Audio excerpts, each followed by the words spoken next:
Il me semble justement que dans la pensée activiste, dans la pensée afrocentriste et dans ce qui est devenu un grand dévoiement du panafricanisme, on en soit arrivé à ce qu'un continent qui a eu Julius Nyerere, qui a eu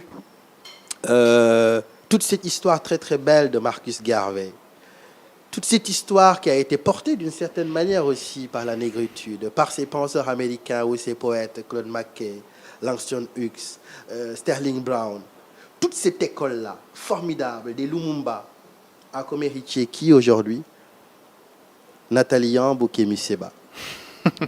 Vous voyez cette trajectoire-là? Cette trajectoire est d'une tristesse infinie. Elle dit l'idée.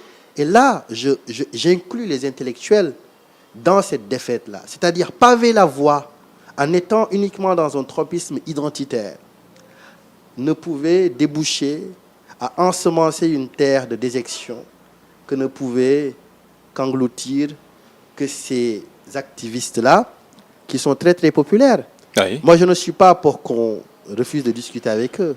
Je suis pour qu'on discute justement avec eux. Et discuter avec eux pour contester leurs avis.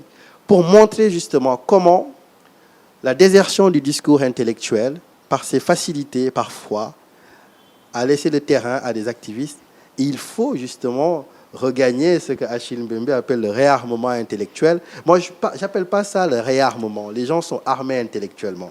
Il faut juste connaître des espaces pour le faire.